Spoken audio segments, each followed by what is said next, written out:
ओम शांति। सत्य पिता निराकार सोमनाथ महाप्रभुंकर सोमरस अर्थात ज्ञान अमृत को पान करुथिबा निराकारी आत्मिक प्रभु संतान मानंकु अंतरर सहित ईश्वरीय शुभ अभिनंदन शुभेच्छा सुस्वागतम सुप्रभात। ଯେଉଁମାନେ ଆଜ୍ଞାକାରୀ ସନ୍ତାନ ହୁଅନ୍ତୁ, କର୍ମଚାରୀ ହୁଅନ୍ତୁ ବା ସେବକ ହୁଅନ୍ତୁ, ସେମାନଙ୍କୁ ସମସ୍ତେ ଆଦର କରିଥାନ୍ତି, ତାଙ୍କର ଗୁଣଗାନ ମଧ୍ୟ କରିଥାନ୍ତି। ରାମଚନ୍ଦ୍ରଙ୍କର କଥା କିଏ ବା ନ ଜାଣନ୍ତି? ସେ ଏପରି ଆଜ୍ଞାକାରୀ ସତ୍ୟନିଷ୍ଠ ଶ୍ରେଷ୍ଠ ଯେ ପିତାଙ୍କର ସତ୍ୟ ରକ୍ଷା କରିବାକୁ ଯାଇ ପିତାଙ୍କଠାରୁ ଆଜ୍ଞା ପାଇ ବନବାସ ଚାଲିଗଲେ। ପୁଣି ଦିନେ ନୁହେଁ, ମାସେ ନୁହେଁ, ବର୍ଷେ ନୁହେଁ, ପୁରା 14 ବର୍ଷ ସାଥିରେ ପତ୍ନୀ ଏବଂ ଅନୁଜ ଲକ୍ଷ୍ମଣଙ୍କୁ ସାଙ୍ଗରେ ଧରି। ଏହା ସଂସାରରେ ବିରଳ। କେବଳ ତ୍ରେତୟା ଯୁଗରେ ନୁହେଁ, ପରନ୍ତୁ ପୁରା କଳ୍ପରେ ଅର୍ଥାତ୍ 4 ଯୁଗ ମଧ୍ୟରେ ଏପରି ଦୃଷ୍ଟାନ୍ତ ଆଉ କେଉଁଠାରେ ଦେଖିବାକୁ ମିଳେ ନାହିଁ। ବିଶାଳ ଅଯୋଧ୍ୟା ରାଜ୍ୟ ଧନଧାନ୍ୟରେ ପରିପୂର୍ଣ୍ଣ, ରାଜଭକ୍ତ ପ୍ରଜାସମୂହ, ସୁଖ ଶାନ୍ତିରେ ଭରପୁର ରାଜ୍ୟ ପ୍ରତି ତିଳେ ମାତ୍ର ମୋହ ନ ରଖି ନମ୍ରତାର ସହିତ ସହର୍ଷେ ସମସ୍ତଙ୍କଠାରୁ ବିଦାୟ ନେଇ ଚାଲିଗଲେ ବନବାସରେ। ଥରେ ମାତ୍ର ପ୍ରଶ୍ନ କରିନାହାନ୍ତି କି ପିତା ଏପରି କାହିଁକି ଆଦେଶ ଦେଉଛନ୍ତି? ଏହା ପଛରେ ପିତାଙ୍କର କ'ଣ ବିଶେଷତା ରହିଛି ବା କ'ଣ ବିବଶତା ତାଙ୍କର ରହିଛି? ଥରେ ମାତ୍ର ଚିନ୍ତା କରିନାହାନ୍ତି ଏଠାରୁ ବନକୁ ଗଲା ପରେ କିପରି ରହିବୁ, କିପରି ଚଳିବୁ? ଏ କଥା ମଧ୍ୟ ଥରେ ମାତ୍ର ଚିନ୍ତା କରିନାହାନ୍ତି। କାରଣ ତାଙ୍କୁ ଜଣାଥିଲା ପ୍ରତ୍ୟେକ ଘଟଣାର ପଛରେ କଲ୍ୟାଣ ହିଁ ଅଛି ଏବଂ ଗୁରୁଜନ ଯାହା କହୁଛନ୍ତି ବା ଯାହା ଆଜ୍ଞା ଦେଉଛନ୍ତି ତାହା ପାଳନ କରିବା ପିଲାମାନଙ୍କର କର୍ତ୍ତବ୍ୟ। ଏହା ମଧ୍ୟ ସମ୍ପୂର୍ଣ୍ଣ ବାସ୍ତବ, ଯାହା ରାମାୟଣର ଫଳାଫଳରୁ ସ୍ପଷ୍ଟ ପ୍ରମାଣ ମିଳେ। ରାମଚନ୍ଦ୍ରଙ୍କର ଏହି ଦୃଢ଼ ପଦକ୍ଷେପ ସାରା ମାନବ ସମାଜ ପାଇଁ ଏକ ବିରାଟ ଶିକ୍ଷା, ଯାହା ମଧ୍ୟ ପ୍ରତିଫଳିତ ହୋଇଥିଲା ରାମ ଭକ୍ତ ହନୁମାନଙ୍କ ଉପରେ। ମନରେ ତାଙ୍କର କେବେ ବି ସଂଶୟର ଚିହ୍ନ ବର୍ଣ୍ଣ ନଥିଲା, କାରଣ ସେ ଥିଲେ ଆଜ୍ଞାକାରୀ ପ୍ରଭୁ ଭକ୍ତ। ଶ୍ରୀରାମଚନ୍ଦ୍ରଙ୍କ ଉପରେ ପ୍ରଗାଢ଼ ବିଶ୍ୱାସ ରଖି ତାଙ୍କ ନାମକୁ ସ୍ମରଣ କରି ପ୍ରତ୍ୟେକ କାର୍ଯ୍ୟ ସହଜରେ ସିଦ୍ଧ କରୁଥିଲେ।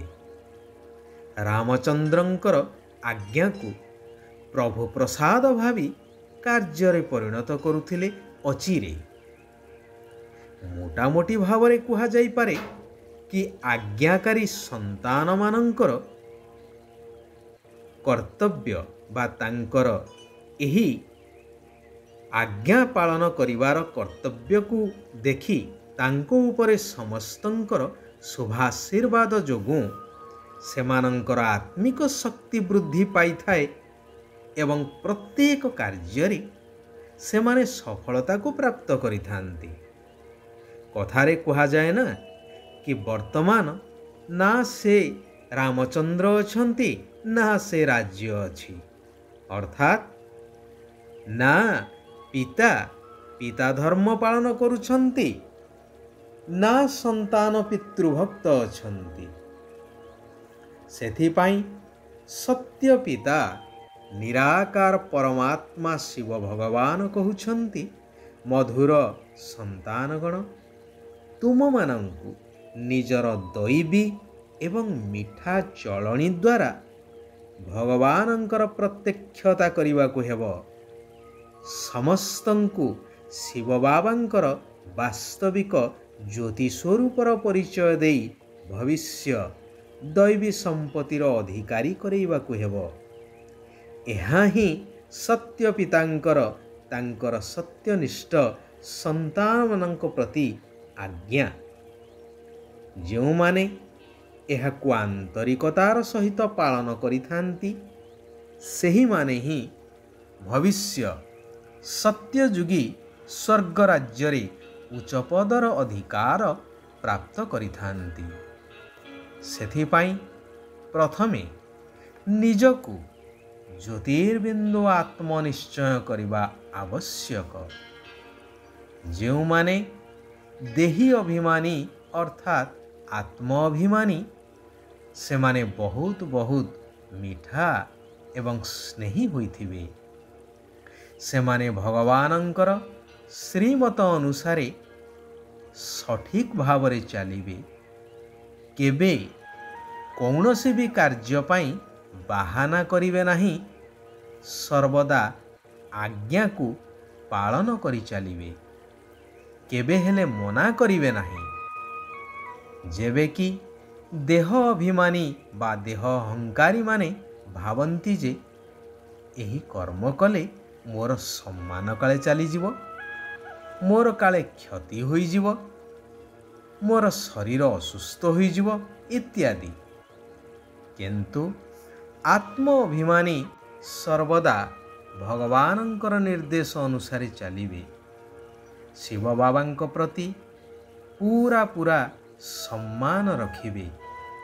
କେବେ ହେଲେ କ୍ରୋଧରେ ଆସି ବାବାଙ୍କର ଅବଜ୍ଞା କରିବେ ନାହିଁ। ସେମାନଙ୍କର ନିଜର ଦେହ ପ୍ରତି ମଧ୍ୟ ଆକର୍ଷଣ ନଥିବ।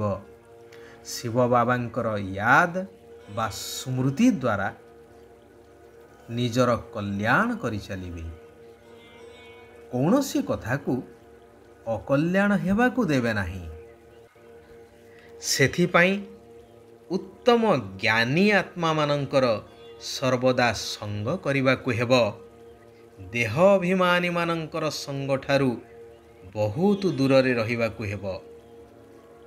ଶିବ ବାବାଙ୍କ ଦ୍ୱାରା ଏହି କଲ୍ୟାଣକାରୀ ପୁରୁଷୋତ୍ତମ ସଙ୍ଗମ ଯୁଗରେ ସ୍ଥାପିତ ଜ୍ଞାନଯଜ୍ଞର ବହୁତ ସ୍ନେହର ସହିତ ସ୍ୱଚ୍ଛ ହୃଦୟର ସହିତ ଦାୟିତ୍ୱ ବହନ କରିବାକୁ ହେବ। ଶିବ ବାବା କହୁଛନ୍ତି, ଜ୍ଞାନ, ଗୁଣ ଏବଂ ଶକ୍ତି ଗୁଡ଼ିକରେ ସମ୍ପନ୍ନ ହୋଇ ଦାନ କରୁଥିବା ମହାଦାନୀ ହୁଅ। ଯେହେତୁ ତୁମମାନଙ୍କର ପିତା ସ୍ୱୟଂ ଭଗବାନ ଦାତା, ବରଦାତା, ଭାଗ୍ୟ ବିଧାତା, ତେଣୁ ତାଙ୍କର ସନ୍ତାନ ହିସାବରେ ତୁମକୁ ମଧ୍ୟ ସମସ୍ତଙ୍କୁ ମହାଦାନୀ ହୋଇ ଦାନ କରିବାର ଅଛି ଜ୍ଞାନ, ଗୁଣ ଏବଂ ଶକ୍ତି ଗୁଡ଼ିକର।